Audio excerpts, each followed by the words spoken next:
8. Pasado el sábado, al amanecer del primer día de la semana, fueron María Magdalena y la otra María a ver el sepulcro. De pronto, hubo un gran terremoto, porque un ángel del Señor descendió del cielo y acercándose, removió la piedra y se sentó sobre ella. Su aspecto era como un relámpago, y su vestido blanco como la nieve. De miedo de él, los guardas temblaron y se quedaron como muertos. Pero el ángel dijo a las mujeres: No temáis vosotras, porque yo sé que buscáis a Jesús, el que fue crucificado. No está aquí, pues ha resucitado, como dijo. Venid, ved el lugar donde fue puesto el Señor, e id pronto y decid a sus discípulos que ha resucitado de los muertos, y he aquí va delante de vosotros a Galilea. Allí le veréis. He aquí os lo he dicho. Entonces ellas, saliendo del sepulcro con temor y gran gozo, fueron corriendo a dar las nuevas a sus discípulos. Y mientras iban a dar las nuevas a los discípulos, Jesús les salió al encuentro, diciendo: Salve. Y ellas, acercándose, abrazaron sus pies y le adoraron. Entonces Jesús les dijo: No temáis. Id, dad las nuevas a mis hermanos, para que vayan a Galilea, y allí me verán. Mientras ellas iban, he aquí unos de la guardia fueron a la ciudad, y dieron aviso a los principales sacerdotes de todas las cosas que habían acontecido. Estos se reunieron con los ancianos, y después de ponerse de acuerdo, dieron mucho dinero a los soldados, diciéndoles: Decid vosotros, sus discípulos llegaron de noche y lo hurtaron mientras nosotros estábamos dormidos. Y si esto lo oye el gobernador, nosotros le persuadiremos y os pondremos a salvo. Ellos tomaron el dinero, e hicieron como se les había instruido. Este dicho se ha divulgado entre los judíos hasta el día de hoy. Pero los 11 discípulos se fueron a Galilea, al monte donde Jesús les había ordenado. Cuando le vieron, le adoraron, aunque algunos dudaban. Jesús se acercó y les habló diciendo: Toda potestad me es dada en el cielo y en la tierra.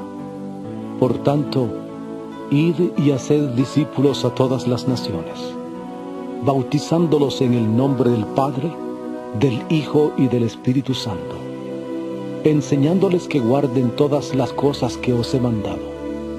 Y aquí, yo estoy con vosotros todos los días, hasta el fin del mundo. Amén. Mateo 28, entonces hoy vamos a culminar el último capítulo del libro de Mateo. Y vamos a empezar el versículo 1. Dice: pasado el día de reposo, al amanecer del primer día de la semana, vinieron María Magdalena y la otra María a ver el sepulcro. Entonces, ¿de cuál día de reposo está hablando acá? Del Shabbat semanal. Pero si ustedes recuerdan, la vez pasada cuando estábamos viendo, decían que hay que ir decían que teníamos que apresurarnos porque ya estaba por entrar el día de reposo, decían. Entonces ellos ya tenían que enterrarle rápido porque ya estaba por entrar el día de reposo. Pero acá dice que pasado el día de reposo ya ha resucitado. Entonces podríamos pensar entonces que le sepultaron el sábado a la tardecita. No, sí, el viernes a la tardecita le sepultaron y el domingo a la mañana ya resucitó. Entonces, ¿cuánto tiempo estuvo en la tumba? No estuvo 3 días ni 3 noches, ¿no? Estuvo unas cuantas horas, ¿no? Horas nada más. Pero podíamos entender que se refería, en otras traducciones dice Shabbatón. Ese Shabbat antes del día de la muerte de Jesús era un Shabbatón. ¿Qué es un Shabbatón? Un gran día de reposo, que se le llama al día de los panes sin levadura, porque es un Shabbat especial. Pero ahora sí se trata del Shabbat semanal, el que está terminando. Y lo interesante acá es que la gente estableció, se puede decir estableció, el día domingo como reunión o como día del Señor, porque dicen que ese día resucitó el Señor. El día domingo Él resucitó. ¿Y cuál es la prueba? Que cuando fueron las personas ya no le encontraron, ¿no? Pero era domingo, era primer día de la semana, muy temprano. Se dice que aproximadamente 4 de la mañana por ahí, 3:30 a 4 de la mañana. Era el horario. Entonces mucho antes ya Jesús había resucitado, ya no estaba ahí, mucho antes ya. Y nosotros vimos que Él murió a las 3 de la tarde del miércoles, hemos calculado el miércoles, entonces Él había resucitado un sábado, 3 de la tarde también, y ya no estaba más en el sepulcro. Pero las mujeres fueron recién el primer día de la semana. ¿Y por qué? Porque el Shabbat ellos no podían ir a ningún lado, ni podían hacer nada. Bueno, entonces podemos ver ese punto. Ahora, versículo 2. Hubo un gran terremoto, porque un ángel del Señor descendió del cielo y llegando removió la piedra y se sentó sobre ella. En el momento en que Jesús resucitó, empezó a ocurrir algo sorprendente y algo increíble. Temblores, y aparece un ángel y mueve la piedra, dice. Es muy importante este punto. Yeshua no necesitaba que un ángel mueva la piedra para salir. Él ni siquiera necesitaba mover la piedra para salir, podía pasar nomás. Tenía ya ese poder. Pero ¿por qué era importante que esto ocurra? Era un testimonio de que en ese lugar no estaba el Mesías, de que la tumba estaba vacía, de que Él había derrotado a la muerte, porque la tumba representa la muerte. Entonces los ángeles vinieron a hacer ese trabajo para que quede confirmado que Él había vencido a la muerte. Versículo 3. Su aspecto era como un relámpago y su vestido blanco como la nieve. Y de miedo de Él, los guardas temblaron y se quedaron como muertos. Los guardas, los que estaban vigilando la tumba cuando vieron al ángel, temblaron y se aterrorizaron, ¿no? ¿Qué es esto, Dios mío? Yo lo que podía ver este punto, este pasaje muy interesante, que hay diferentes opiniones, diferentes puntos de vista, y por eso me gustaría compartir de los 3 evangelios por lo menos, Marcos y Lucas también, lo que está diciendo. Pero vamos a leer el versículo 5 más. ¿Qué le dijo el ángel? Mas el ángel respondiendo, dijo a las mujeres que se habían acercado, no temáis vosotras, porque yo sé que buscáis a Yeshua, el que fue crucificado. Esto es muy interesante y fíjense ustedes, estas mujeres venían no para ver la resurrección de Yeshua. Ellos venían para ungirle, porque en la mente de ellos Yeshua estaba muerto. No había, o sea, ¿cuántas veces Él habló de que voy a levantarme, voy a resucitar y al tercer día me levantaré, ¿no? Muchas veces dijo estas cosas, pero las personas no podían creer. En sus mentes no llegó. Yo me pregunto hoy en día, cuando yo voy a hablar de la resurrección, cuando voy a tocar este tema, ¿será que la gente me cree? ¿Será que la gente que está escuchando, es cierto lo que dice el pastor, va a haber resurrección? Entonces pónganse en el lugar de los discípulos de Jesús, de sus seguidores. Él mismo les habló, Él mismo les dijo, voy a resucitar, pero ellos no le creyeron. ¿Qué le hace suponer o qué nos hace suponer que nosotros sí creemos? ¿Dónde nosotros sacamos la idea que nosotros sí creemos? Nosotros somos mejor que los discípulos, nosotros mejor que estas mujeres, nosotros tenemos más fe que ellos. Muchos años después, con toda esta confusión que hay, con todo este liberalismo mundial, ¿qué hace suponer que nosotros sí creemos? Aunque yo esté diciendo, hermano, Jesús resucitó. ¿Ustedes creen en la resurrección de Jesús? Sí. ¿De verdad? Sí. ¿Y cómo pueden estar seguros si estas personas que vivieron con Él, caminaron con Él, no creyeron? Es como para que uno analice. ¿Hasta qué punto yo creo en la resurrección? Y segundo, ¿qué es la resurrección para mí? ¿Qué significa? ¿De qué se trata? ¿Qué es ese tema? Vamos a tratar de entender hoy. ¿Está bien? Porque el decir simplemente creo en la resurrección no significa que creo. Y fíjense que uno de los textos de Romanos dice que si creyeres que resucitó a los muertos, serás salvo. Entonces, si vos decís, cree que resucitó de los muertos, sos salvo. Entonces, ¿será realmente que esta gente que menciona que cree? Bueno, vamos a ver. Bueno, no está aquí. Ha resucitado, ¿no? El que fue crucificado. Versículo 6, no está aquí, pues ha resucitado, como dijo. Fíjense, como él lo había anunciado. Con esto le está diciendo, ustedes no habían creído en él, pero él les anunció que iba a resucitar. Por eso ellos están viniendo para ungirle, porque ellos pensaban que seguía muerto. No está aquí, pues ha resucitado, como dijo, venid, ved el lugar donde fue puesto el Señor. Bueno, hasta aquí quería mostrarlo. Vamos a ver cómo está escrito esto en Lucas.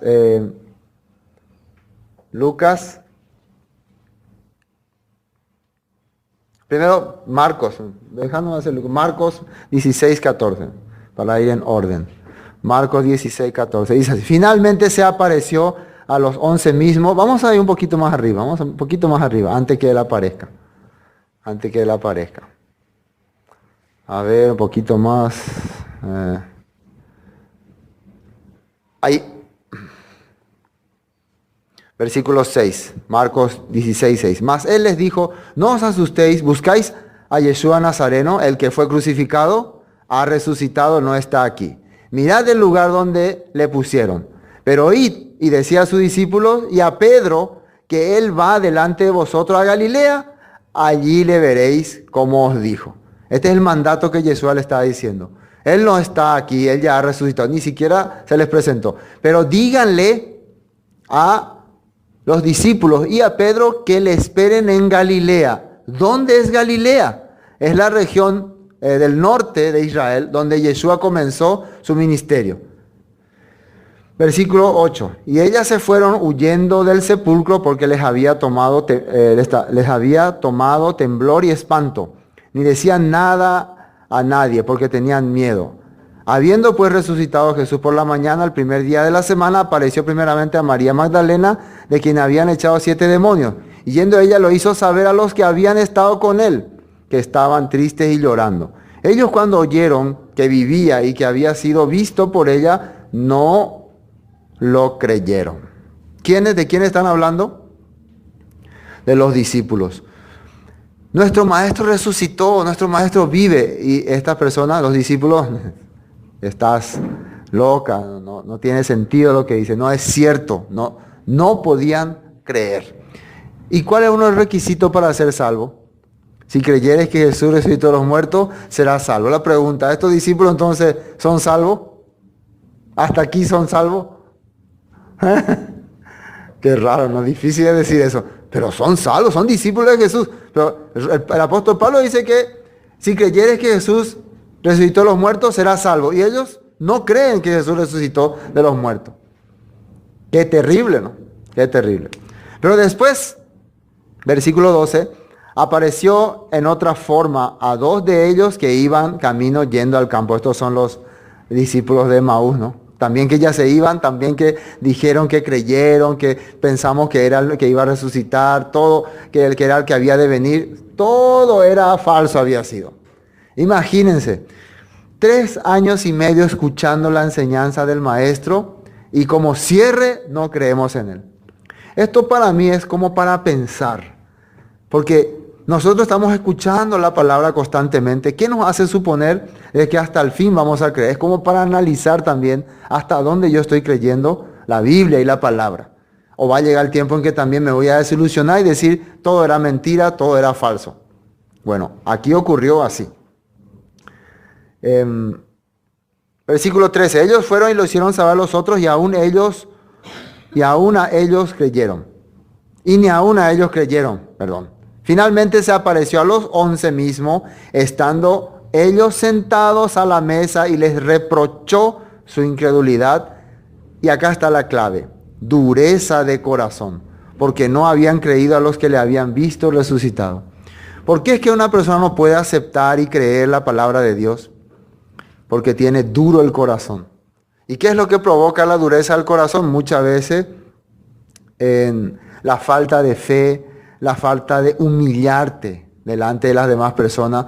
Eso es lo que hace que se endurezca tu corazón. Cuando vos no podés humillar ante otras personas, no podés reconocer que está equivocado, que hiciste mal algo, entonces tu corazón se endurece.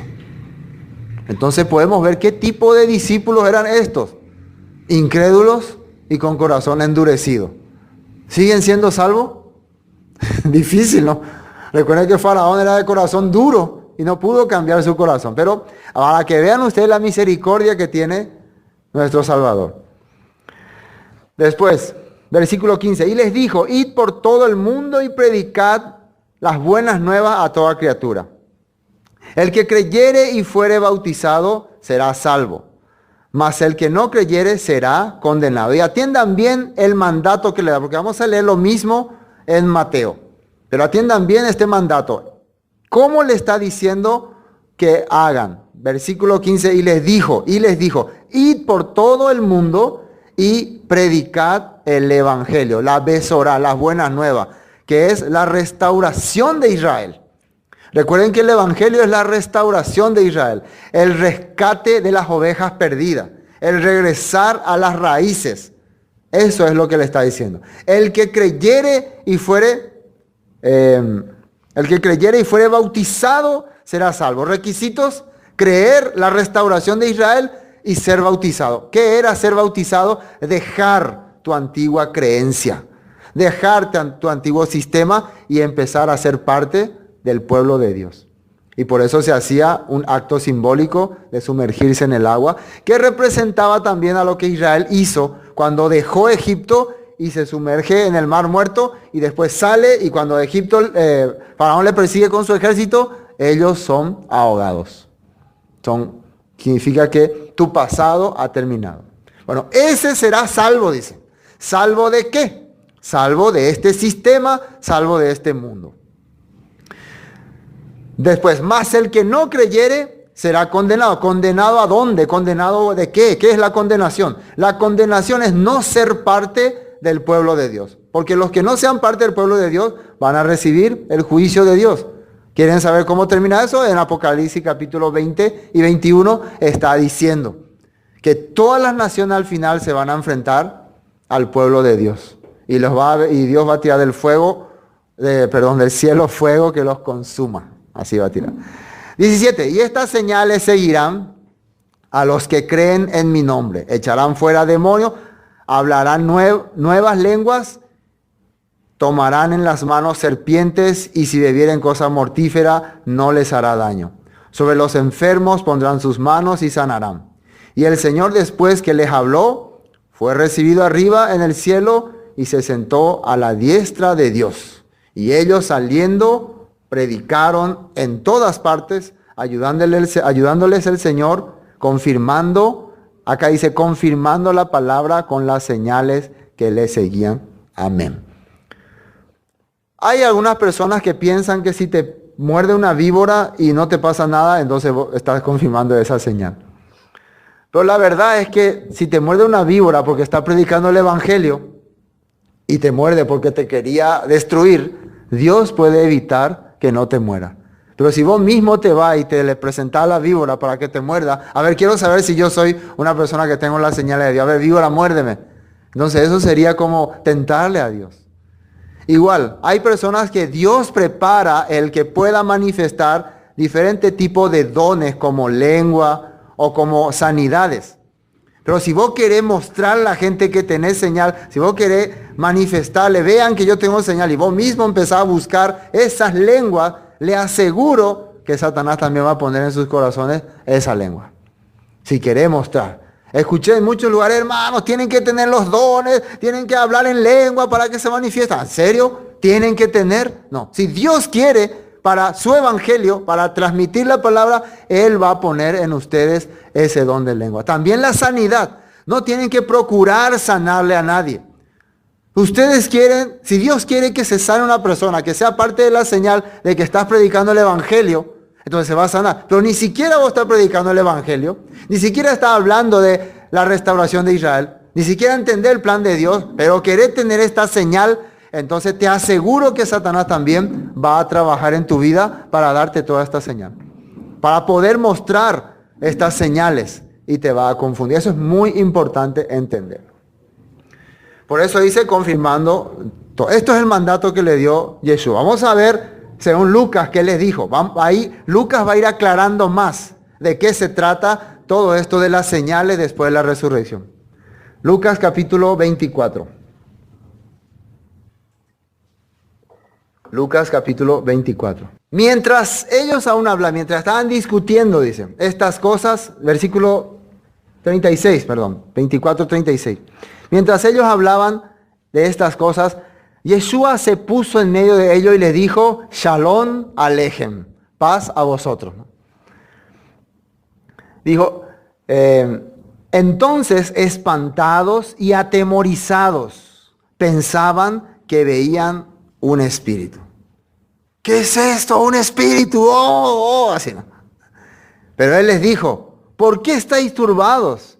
Y vienen a vuestros corazón estos pensamientos. Mirad, y acá está la clave de lo que representa la resurrección. Cada escritor pone su granito de arena. Y como Lucas era un médico, quería constatar que la resurrección se trata de algo físico. ¿Sí o no? Quería constatarnos eso.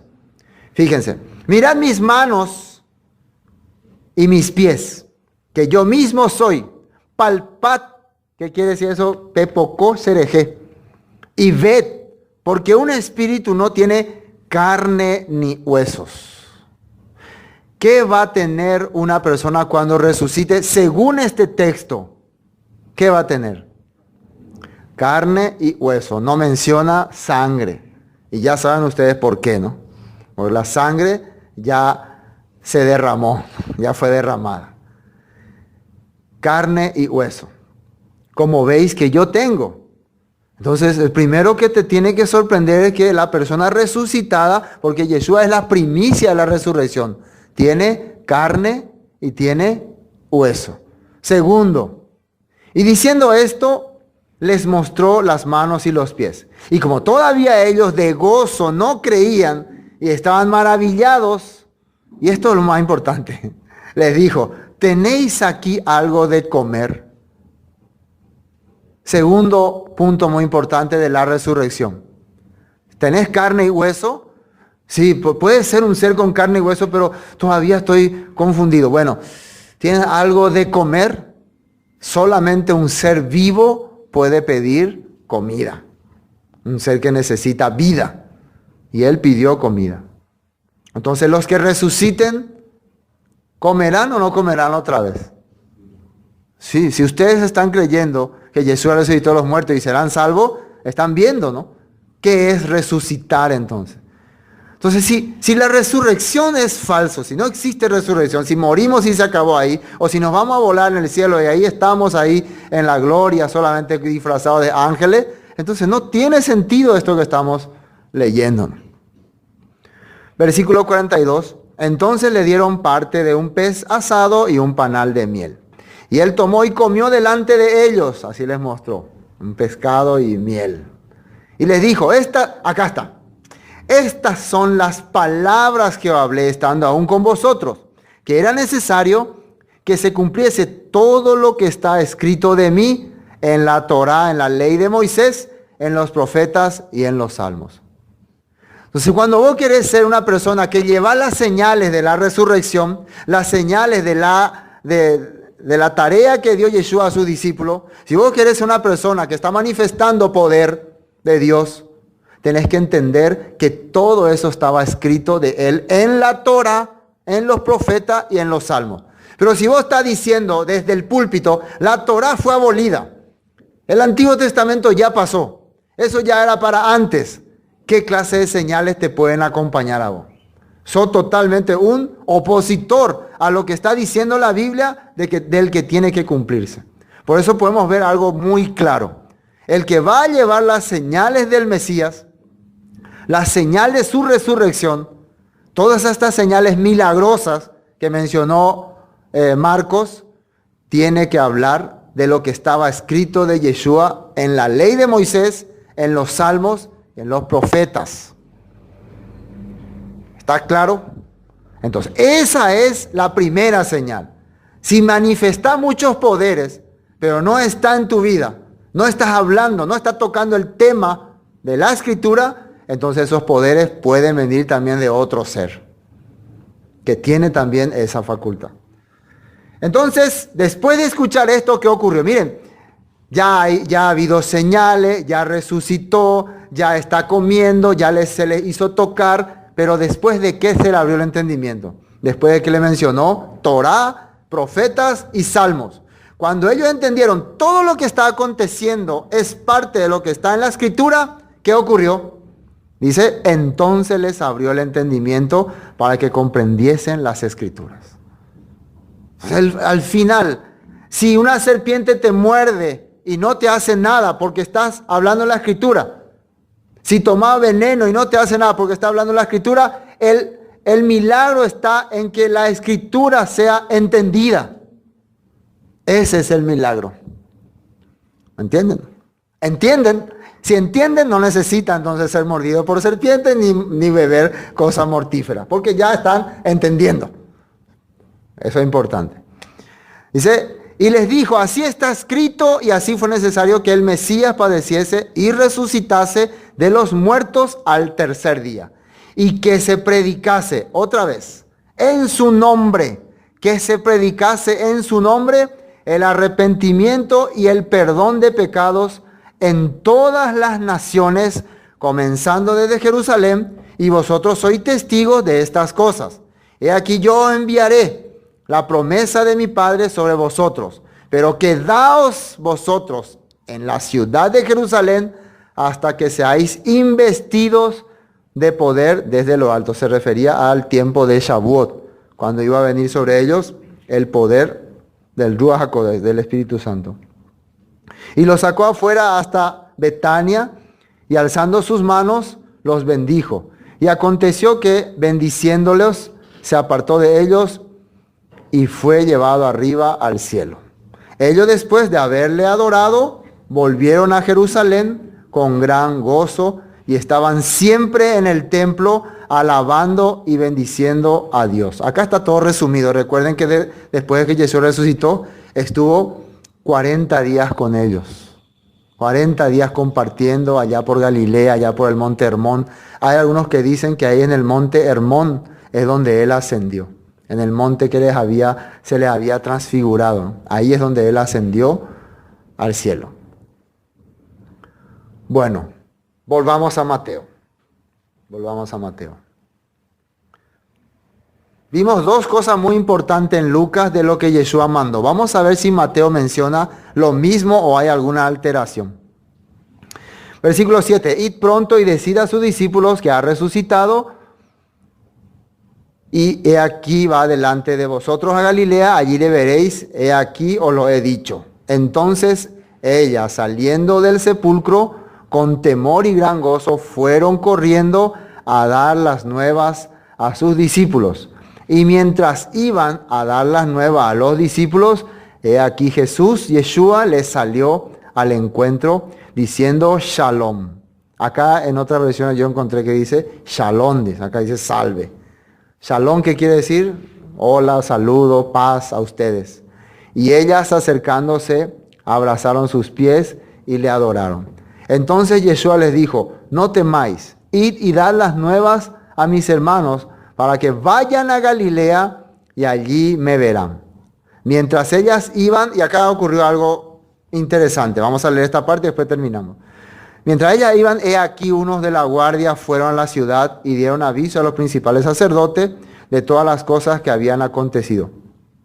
Y reunidos con los ancianos y habido consejo, dieron mucho dinero a los soldados, diciendo, decid vosotros, sus discípulos vinieron de noche y lo hurtaron, estando nosotros dormidos. Y si esto lo oyere el gobernador, nosotros le persuadiremos y os pondremos a salvo. Esto es muy importante. Los guardias vinieron diciéndole a los fariseos, escuchen, escuchen, escuchen. Ocurrió esto. ¿Qué dijeron? Un ángel descendió algo fuerte y abrió la luz y nos asustó. Ellos escucharon la versión real. Los fariseos, saduceos, líderes, escucharon la versión real. Si fueran personas serias, personas sinceras con Dios, ¿qué tendrían que haber hecho después de haber escuchado esta versión de estos soldados? ¿Qué tenían que haber hecho? Si fueran realmente personas de Dios. Tenían que haberse sorprendido. ¿En serio? Entonces él era el Mesías. Oh, ¿sí o no? Así tenían que haber hecho o no. Pero ellos ¿qué dijeron? Mira, vengan acá, vengan. No vayan a contar nada de esto. Shh. Ustedes cállense. Hay una cosa que nosotros tenemos que saber. Estos señores han oído lo que ocurrió. Recuerden cuando se estaba hablando de la resurrección de Lázaro. Era notorio que Lázaro había resucitado porque estaba 4 días en el sepulcro y ya le estaban viendo caminando. Pero ¿qué dijeron ellos? Tenemos que matarle a este tipo, porque la gente puede empezar a creer.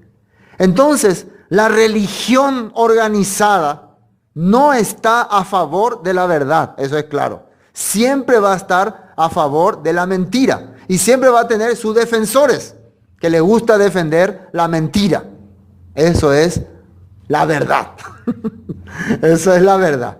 Entonces vemos acá personas que tendrían que estar sorprendidos de lo que ocurrió, pero están sobornando a estos guardias para que no digan nada, para que se callen, para que siga el mundo creyendo en las falsedades que ellos enseñan. Porque ellos no eran servidores de Dios, ellos eran servidores de Satanás. ¿Y quién les dijo así? El mismo Yeshua le dijo, vuestro padre es el diablo y los deseos de él queréis hacer. Él ha sido homicida desde el principio y no ha permanecido en la verdad. Así le había dicho. Ustedes también, ¿qué quieren escuchar siempre? ¿La verdad o la mentira? ¿Por qué cuando escuchan la verdad y tienen en su mente, no es así, se quedan callados algunos, se van con su mentira?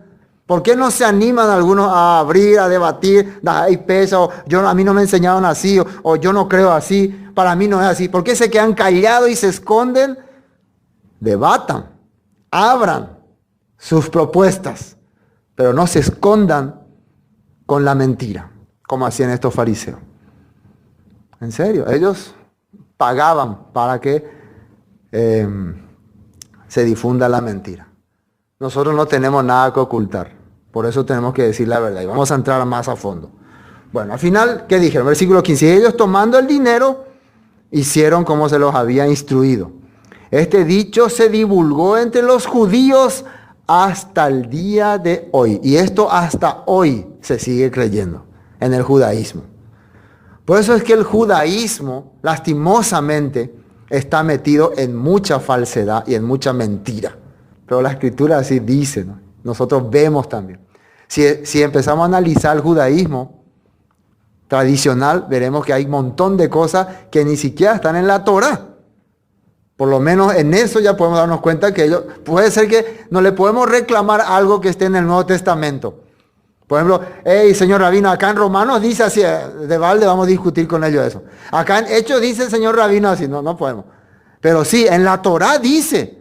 Acá en Números dice, acá en Deuteronomio dice, y ustedes están haciendo algo que la Torá no solo no dice, sino prohíbe. Entonces, ahí sí podemos darnos cuenta que ellos están ya caminando con error.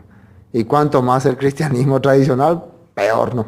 Peor. Ellos sí que rechazan la Torá completamente. Versículo 16, pero los 11 discípulos se fueron a Galilea, al monte donde Yeshua les había ordenado. En ese lugar, Yeshua les iba a dar instrucciones claras. Vamos a ver Hechos capítulo 1. Hechos capítulo 1. Versículo 6.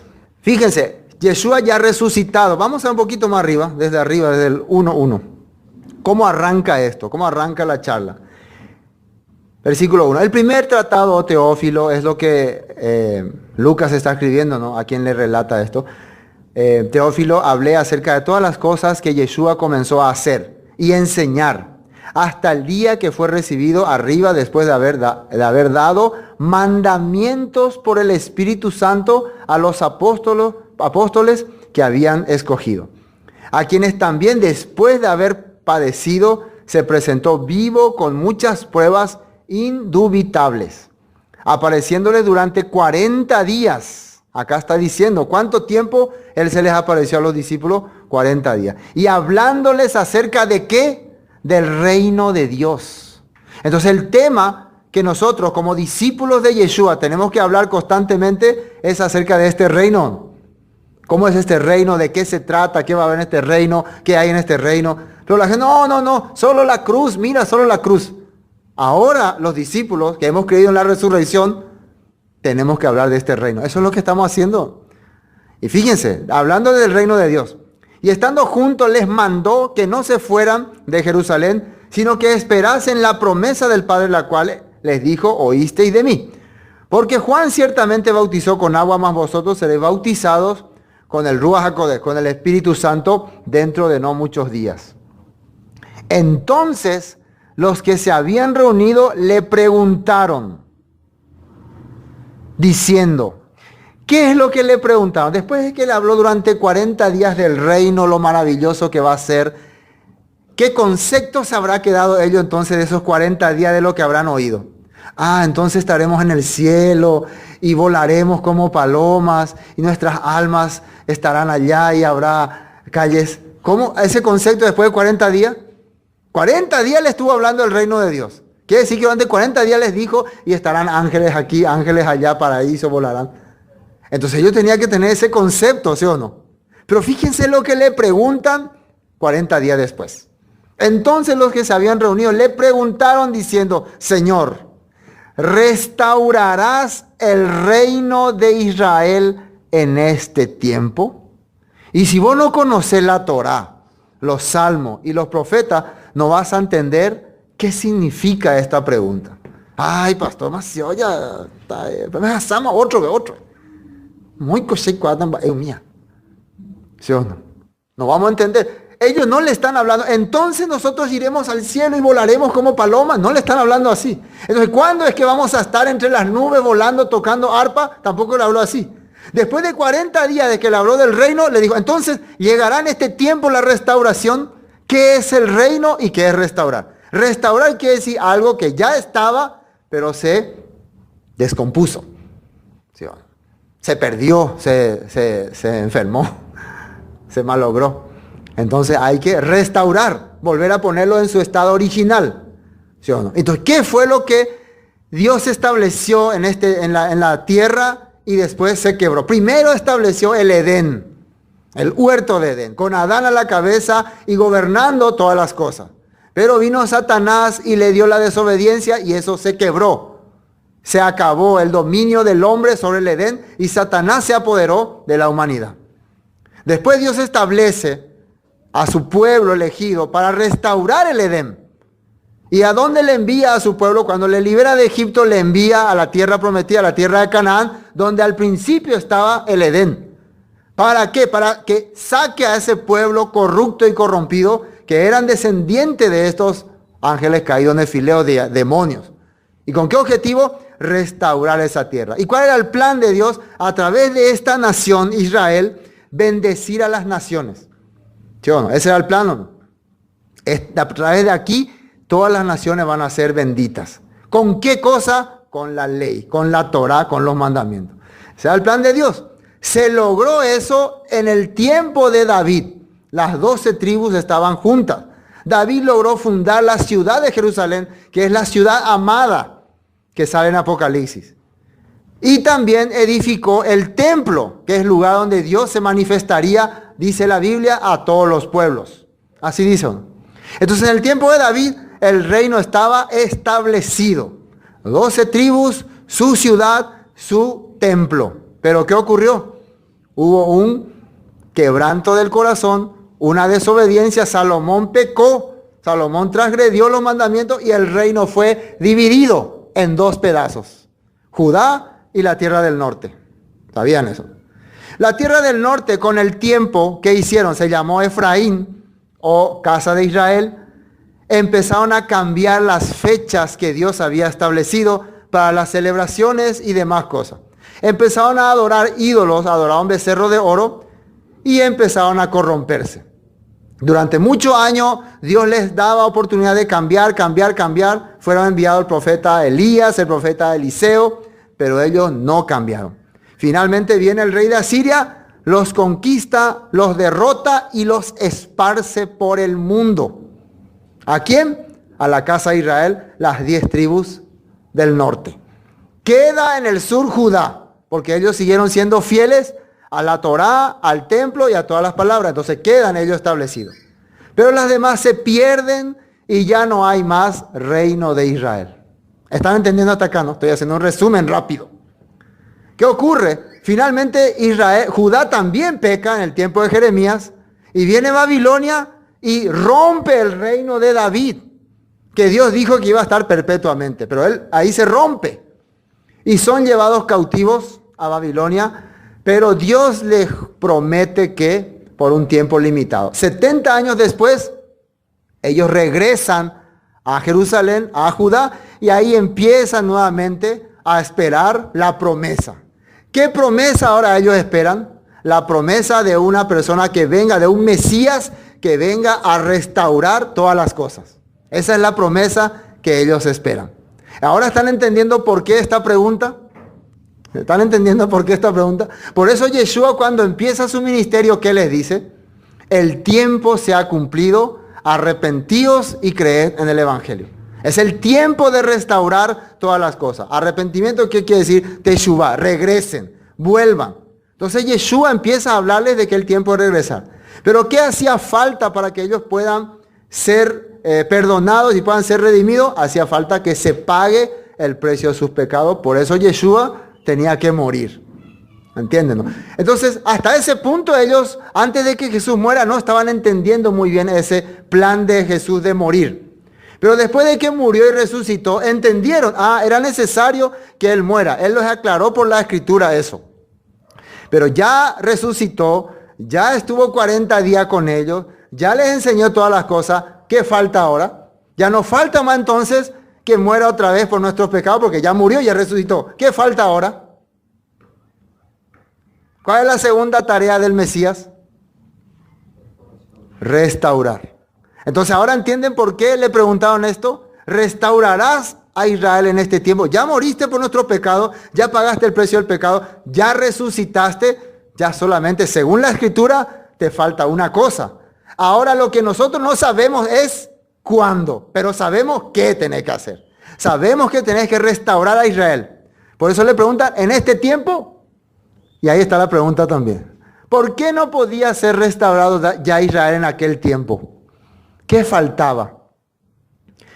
Las 10 tribus se habían perdido. ¿Dónde estaban las 10 tribus? En el mundo. En Argentina, Paraguay, Brasil, China, Corea, todas partes. Yeshua dijo, tengo otras ovejas que no son de este redil, por ellas también debo ir. Y todas estarán aquí juntas y habrá un solo rebaño y un solo pastor. Entonces el problema era que Israel estaba esparcido por el mundo. No se puede restaurar a Israel sin sus ovejas. Por eso hay que ir a buscarlas. Esa era la tarea que tenía Judá. ¿Sabían ustedes? Judá tenía que ir a buscar a las ovejas, pero Judá se corrompió. Entonces Yeshua vino y hizo el trabajo de Judá y ahora nos encomendó ese trabajo. Por eso les manda a ellos, vayan por todo el mundo y prediquen esta buena nueva, este evangelio, esta besorá, esta restauración. Y eso es lo que mandó. Ahora, versículo 7. Y le dijo, no os toca a vosotros saber los tiempos o las sazones que el Padre puso en su sola potestad, pero recibiréis poder cuando haya venido sobre vosotros el Espíritu Santo y me seréis testigos en Jerusalén, en toda Judea, en Samaria y hasta lo último de la tierra. Testigos. Nosotros lo que estamos haciendo ahora es testigo de esto que ocurrió. ¿Y cómo podemos testificar eso? Hay un poder que nos tiene que haber convencido. Porque nosotros no vivimos en esa época. Por eso dice, recibiréis poder. Ninguno de ustedes hubiera estado aquí, hubiera estado escuchando esto, si no hubiera recibido ese poder. El que ustedes estén creyendo esto, caminando conforme a esta verdad, es porque hay un poder que han recibido. Por eso que la gente dice, no, ¿hay un poder o no? Solamente tiene que ser un poder para creer en esto. ¿Es así o no es así? No hay otra forma de decir, él la PNP cree cada cosa. ¿Por qué creen en la Torá? ¿Por qué creen en las fiestas bíblicas? ¿Por qué creen en el Shabbat? ¿Por qué? Si todo el mundo enseña al revés, Si todas las congregaciones más fuertes, más famosas, enseñan lo contrario, ¿por qué ustedes creen esto? Hay un poder. No hay otra cosa. Tiene que ser un poder invisible. Se llama el poder del Espíritu Santo. Y lastimosamente eso no cayó todavía en algunos. Y esto vamos a ser testigos hasta lo último de la tierra. Y habiendo dicho estas cosas, viéndolo ellos, fue alzado y le recibió una nube que le ocultó de sus ojos. Se fue. Y miren lo que dice el 10. Y estando ellos con los ojos puestos en el cielo, entre tanto que él se iba, he aquí se pusieron junto a ellos 2 varones con vestiduras blancas, los mismos que se le aparecieron a los que estaban en el sepulcro, ¿no? Los cuales también le dijeron: varones galileos, ¿por qué estáis mirando al cielo? Este mismo Yeshua que ha sido tomado de vosotros al cielo, atiéndame aquí, así vendrá, dice, como le habéis visto ir al cielo. Así como ustedes le vieron desde aquí ir, así mismo vendrá, dice. Vendrá para establecer su reino. No es que nosotros iremos a Él. Él vendrá. ¿Así dice o no? Así que no se preocupen. Porque es como que le estuviera diciendo, ustedes piensan que Él ya se va de ustedes y ya se acabó. No. Así como le ven irse, así mismo va a venir. Ahora Él, ¿sabe por qué se va Yeshua? Yeshua se va para que a fuerza del Espíritu Santo vengan todos ellos. Por eso Él se va. Él les dijo, es necesario que yo me vaya. Porque necesitaba muchos servidores, muchos mensajeros, muchos mini Yeshua, ¿sí o no? Muchos mesiahim, o mesiánicos, o cristianos, que vayan a llevar el mensaje. ¿Están entendiendo ese punto, no? Cada uno de nosotros tenemos entonces este mismo evangelio que Yeshua vino a transmitirnos en nuestro corazón. Y estamos llevando para rescatar a la oveja perdida. Bueno, volvamos a Mateo. A ver si nos alcanza el tiempo. Versículo 16. Pero los 11 discípulos se fueron a Galilea, al monte donde Yeshua les había ordenado. Algunos dicen que ese es el monte Hermón, ¿no? Y cuando le vieron, le adoraron. Pero algunos dudaban. Todavía algunos estaban dudando, ¿no? Y Yeshua se le acercó y les habló diciendo: toda potestad me es dada en el cielo y en la tierra. Por tanto, ya yo tengo todo el poder y la autoridad que se me dio. Y recuerden, solamente se le da autoridad al que ha hecho lo que dice la Escritura. Dios se le llamaba al que hablaba la Escritura. Cuando Moisés escogió unos varones piadosos para que le ayuden en el trabajo de dirigir al pueblo, dice que Dios le llamó dioses a ellos. ¿Por qué le llamó dioses? Porque ellos estaban enseñando el plan de Dios, la Escritura. Entonces ellos tenían potestad. En ese momento ellos tenían potestad en la tierra y en el cielo. ¿Por qué tenían potestad en el cielo? Porque esta Torah vino del cielo y la estaban aplicando en la tierra. Por eso tienen potestad. ¿Por qué Yeshua decía: toda potestad me es dada en el cielo y en la tierra? Porque yo estoy enseñando, yo les he enseñado lo que vino del cielo y la he aplicado en la tierra. ¿Entienden, no? Entonces, una persona tiene autoridad en el cielo y en la tierra si aplica lo que vino del cielo en la tierra. Ahí tiene autoridad. Si no lo hace eso, no tiene autoridad. El mismo libro de Deuteronomio está escrito esa parte, Deuteronomio 18. Por tanto, ya que tengo autoridad y le estoy dando mi autoridad, id y haced discípulos. El plan de Dios de Yeshua era hacer discípulos, talmidim. ¿Qué significa esto? No solamente oyentes, ni congregantes, ni miembros. Significa personas que conozcan mi verdad, mi evangelio. Eso tienen que hacer. Esos son discípulos, estudiantes. No sé por qué a una persona, ay, ustedes demasiado, aprenden la Biblia demasiado, ya eso es. No, eso es lo que mandó a hacer. Eso es lo que quiere que seamos. No quiere que seamos oyentes, ni miembros, ni gente que va a la iglesia. Quiere que seamos talmidim, ¿sí o no? Discípulos. Hacer discípulos a todas las naciones, bautizándolos en el nombre del Padre y del Hijo y del Espíritu Santo. Y acá no podemos atascar unos segundos, porque este texto parece hacer decir que la palabra nombre quiere decir manifestación. Shen, ¿no? Manifestación, vivencia. Se puede entender de tres formas o de varias formas. Pero lo que de este texto se ha empezado a usar es como que es una fórmula de bautismo, ¿no? Entonces cuando vos le bautizás a alguien, automáticamente tenés que decir, te bautizo en el nombre del Padre, Hijo, Espíritu Santo. Así se hizo como fórmula. Inclusive hay congregaciones que si vos no usás esta fórmula, tu bautismo no sirve. Así hay personas que creen. ¿Es así o no es así? Pero vos podés ser lo borracho, patotero, bandido, sinvergüenza, heredia, pero te bautizaste en el nombre del Padre, Hijo, Espíritu Santo, o Hijo de Dios. Eso es lo extraño, ¿no? Para muchas en este tiempo. Donde dice, id por todo y haced discípulos a todas las naciones, y acá bautizándoles en el nombre del Padre y del Hijo y del Espíritu Santo. Yo no sé si todo el verso fue agregado o algunas partes. Voy a investigar más a fondo. Pero me parece que algunas partes fueron agregadas. Pero la verdad que la palabra nombre quiere decir vivencia. Cuando dice bautizarles, quiere decir hagan que esa persona tenga una vida conforme al Mesías. Porque en Hechos vemos que ellos le bautizan ciertamente en un nombre que es en el nombre de Yeshua. Te bautizo en el nombre de Jesús o Yeshua. Entonces, ¿qué significa cuando te bautizo en el nombre de Yeshua? En su vivencia, en su enseñanza, en su creencia. Eso quiere decir. Y si toda potestad se le ha dado a Él en el cielo y en la tierra, es más que suficiente. Y si vemos los otros textos de Marcos y de Lucas, dice, vayan y prediquen en mi nombre. Ahí no aparece, bautícele en el nombre del Padre, Hijo y Espíritu Santo. Los dos textos no aparecen. En Juan tampoco aparecen. Solo aparece en Mateo. Entonces, si la suma de tu palabra es la verdad, y no hay palabra que sume, pero curiosamente en Juan se le suma ese de la coma jónica, entonces cuando hay textos así, hay que sospechar. Pero ese es otro tema. Solamente por eso le daba un pequeño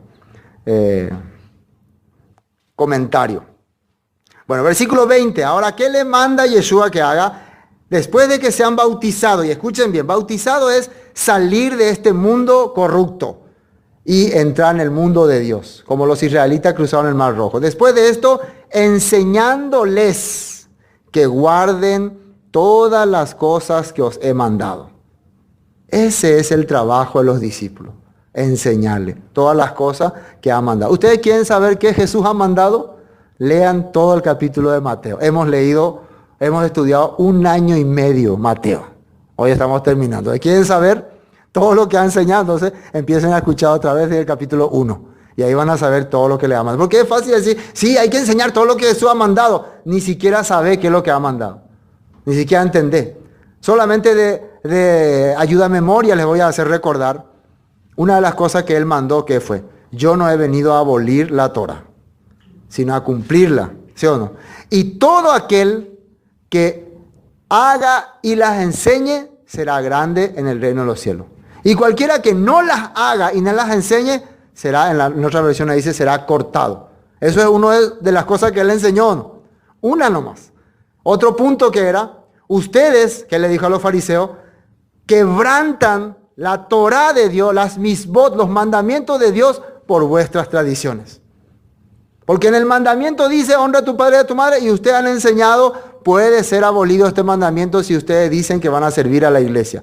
Eso es hipocresía, falsedad. Otra de las cosas que han enseñado. Y hay más, pero ustedes pueden ver más enseñanzas. Entonces de ahí nomás vemos, eso tenemos que enseñar. Entonces, mandamientos que están en la Torá, los mandamientos, la ley, por más pequeño que sea, hay que enseñarlos y hay que hacerlos. Dice nuestro maestro Yeshua. No está diciendo cualquier pastor ni hombre por ahí. Nuestro maestro. Enseñándoles que guarden todas las cosas que os he mandado, y he aquí yo estoy con vosotros todos los días hasta el fin del mundo. Amén. ¿Aquí terminó? No. Vamos a ver, para terminar, lo que los apóstoles decían sobre la resurrección.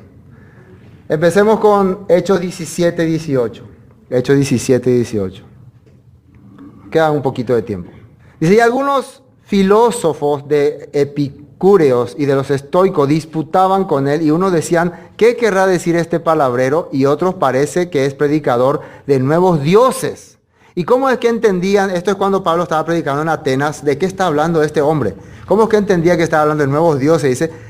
Dice, porque les predicaba el evangelio de Yeshua y de la resurrección. Fíjense, dos cosas habla acá. El evangelio de Yeshua, la Besorá, las buenas nuevas, la restauración de Yeshua sería el que Él venga a morir por nuestros pecados, el que Él pague el precio de nuestros pecados, y la resurrección. ¿Y qué significaría eso? ¿En dónde? ¿Para dónde nos va a servir la resurrección? ¿De qué habla la resurrección? Para el reino. Quiere decir, alguien vino a morir por nuestros pecados para que nosotros podamos tener entrada a ese reino que Él va a preparar, ya con nuestra nueva vida. Eso le estaba predicando a los atenienses, a los griegos, pero a ellos les parecía que era locura. Bueno, Hechos 23:6. Hechos 23:6. Hechos 23:6. Entonces Pablo, notando que una parte era de saduceos y otra de fariseos, alzó la voz en el concilio. Fíjense este punto. Varones, hermanos, Pablo está diciendo, yo soy fariseo. ¿Qué está diciendo Pablo? Yo soy fariseo. No está teniendo vergüenza de decir ser fariseo. El problema no es ser fariseo. El problema es vivir una vida falsa y decir que soy fariseo. Pues fariseos eran personas que eran supuestamente piadosas y fieles a la palabra. Pero algunos eran falsos y se hacían llamar fariseos. Entonces Pablo dice, yo soy un verdadero fariseo, porque soy fiel a la palabra. Dice, hijo de fariseo. No solamente soy fariseo, mi padre era fariseo también. Acerca, y atiendan bien así, aquí, acerca de la esperanza y de la resurrección de los muertos, se me juzga.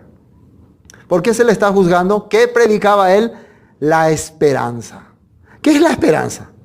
Hay una vida futura. Hay un plan de Dios de restaurar todas las cosas y hay una esperanza para nosotros para ser parte de esa restauración. Porque muy fácil es predicar, algún día este país será el país más grande del mundo, de aquí a 100 o 200 años. Pero eso, ¿en qué me beneficia a mí? De aquí a 3000 años será el país más grande del mundo, habrá todas las necesidades, pero ya no me va a alcanzar a mí. Entonces no tengo esperanza. Por eso hablo de una esperanza para este país y de una esperanza para mí, de ser parte de ese tiempo. Eso le estaban acusando. ¿Por qué? Porque había disensión entre eso. Bueno, otro texto, 24:15. 24:15.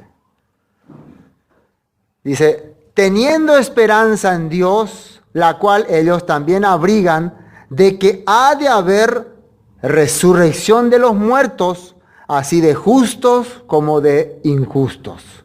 Él dice que tiene la esperanza en Dios y no está diciendo nada, porque acá se le estaba acusando de que él está enseñando otra cosa, otro mensaje. Pero acá él está diciendo, yo estoy enseñando la esperanza que todos tenemos en Dios, que también la denominación o también estos religiosos creen de que va a haber resurrección de los muertos, así de justos como de injustos. Los injustos también van a resucitar. Y ya vamos a ver para qué. 26:22. 26, Hechos 26:22. Fíjense lo que dice aquí. Otra vez se le acusa a Pablo, pero él que dice. Pero habiendo obtenido auxilio de Dios, persevero hasta el día de hoy, dando testimonio a pequeños y a grandes. Él está haciendo lo que Yeshua mandó. Perseverar, predicar, testificar a pequeños y a grandes. Él está siendo un verdadero talmidín, discípulo. No diciendo nada fuera de las cosas que los profetas y Moisés dijeron que habían de suceder. Él no habla sin mencionar a Isaías, a Jeremías, a Ezequiel, ni a Moisés. Y si habla de Moisés se refiere a Génesis, Éxodo, Levítico, Número, Deuteronomio. Si querés predicar la esperanza de Dios, tenés que usar estos textos. Pero si vos decís, esto ya es del pasado, eso ya se anuló, entonces, ¿qué esperanza está predicando? ¿Y qué dice? Que el Mesías había de padecer y de ser el primero de la resurrección de los muertos para anunciar luz al pueblo y a los gentiles. ¿Quién iba a ser el Mesías? El Mesías, recuerden que es Mesías, es el que va a liderar al pueblo de Israel. El Mesías que ellos esperaban, no esperaban como que venga a morir. Su esperanza era que venga a liderar. Pero claro, el Mesías primero vino como Salvador y para salvarnos tenía que morir. Pero dice que es el primero, dice, en vencer a la muerte. Quiere decir que va a haber segundos, ¿sí o no? Si Él es el primero, ¿quiénes van a ser los segundos? Los que confían y creen en Él. ¿Está bien? Diciendo, y dice a los muertos para anunciar luz, conexión, recuerden, luz, conexión, al pueblo y a los gentiles. ¿Quiénes son los gentiles? Los que están esparcidos por el mundo. Ese era el plan de Dios. Bueno, Romanos 6:5. Romanos 6:5. Ya falta un versículo, 2 versículos, 3 versículos y ya terminamos. Romanos 6:5. Estamos terminando Mateo. Téngale paciencia. 1 año y medio le aguantaron. Así que hoy aguántele unos minutos más. Romanos 6:5.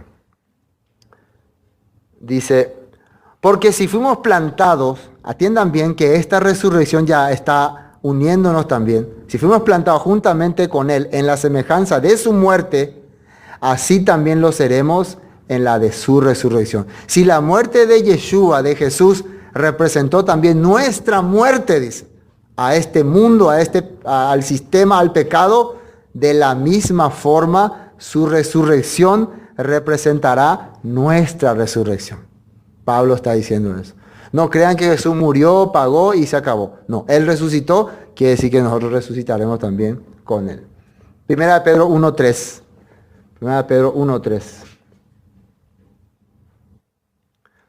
Dice, bendito el Dios y Padre de nuestro Señor Yeshua HaMashiach, Jesucristo, que según su grande misericordia nos hizo renacer para una esperanza viva. Nos hizo renacer, o sea, nacer de nuevo, para una esperanza viva. Atiéndame, esperanza viva. ¿De qué se trata esto? Que vos tenés esperanza de volver a vivir. ¿Ustedes tienen esa esperanza? Yo voy a volver a vivir. Yo voy a volver a resucitar. Voy a volver a caminar sobre este suelo. Voy a volver a palpar. Voy a volver a sentir lo sabroso que es la carne de pescado y la miel, según el Mesías. Eso es esperanza viva. Si un cristiano no tiene esa esperanza, ¿para qué vive entonces? ¿Qué es lo que cree? Dice, esperanza viva por la resurrección de Yeshua HaMashiach de los muertos. ¿Qué es lo que me da esa esperanza viva? Que Jesús ha resucitado. Y yo voy a ir detrás de Él. Eso me da. Apocalipsis 20, 5 y 6. Apocalipsis 20, 5 y 6. Y con esto terminamos. Para los tiempos finales, para el tiempo del fin. ¿Qué dice ahí? Pero los otros muertos no volvieron a vivir hasta que se cumplieron 1000 años. Hay un grupo de muertos que van a resucitar cuando venga el Mesías y van a comenzar el tiempo del milenio, el reino milenial.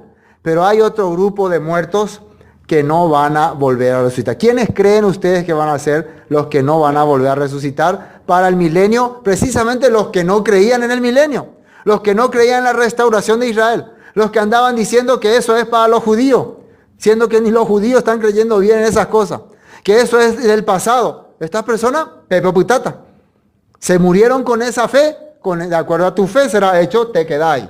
No sos parte de este reino porque lo rechazaste. Así está escrito. Hasta que se cumplieron los 1000 años. Esta es la primera resurrección. Versículo 6. Bienaventurado, dichoso, feliz y santo o consagrado, apartado, el que tiene parte en la primera resurrección. El bendito es el que resucita para gobernar con el Mesías en el milenio. Ese es el bendito. No el que se va volando a las nubes, según la Escritura. Dice, bienaventurado y santo el que tiene parte en la primera resurrección. La segunda muerte no tiene potestad sobre estos, sino que serán sacerdotes de Dios y del Mesías, y reinarán con él 1000 años. Serán sacerdotes. Sacerdote quiere decir personas que están sirviendo para unir al pueblo con Dios. Y reinarán. ¿Qué quiere decir reinarán? Tendrán autoridad. ¿Se acuerdan que dijo Yeshua? Toda potestad me es dada. Y él le dio esa autoridad a sus discípulos. En el milenio, estas personas que aceptaron en un mundo contaminado, un mundo gobernado por el maligno, a pesar de todo, serle fiel al Rey verdadero, ellos van a recibir su recompensa, la potestad. Ahora el versículo 7 dice, cuando los 1000 años se cumplan, Satanás será suelto de su prisión y saldrá a engañar a las naciones que están en los 4 ángulos de la tierra, a Gog y a Magog, a fin de reunirlos para la batalla. Ahí empieza ya una tremenda batalla. Pero esa es otra historia. Bueno, hay más textos que quería compartir, pero creo que es suficiente aquí. Pero para referencia, en Ezequiel 37, ustedes pueden buscar, ahí está explicando detalladamente qué es la resurrección para los tiempos finales. Les recomiendo, lean todo el capítulo de Ezequiel 37.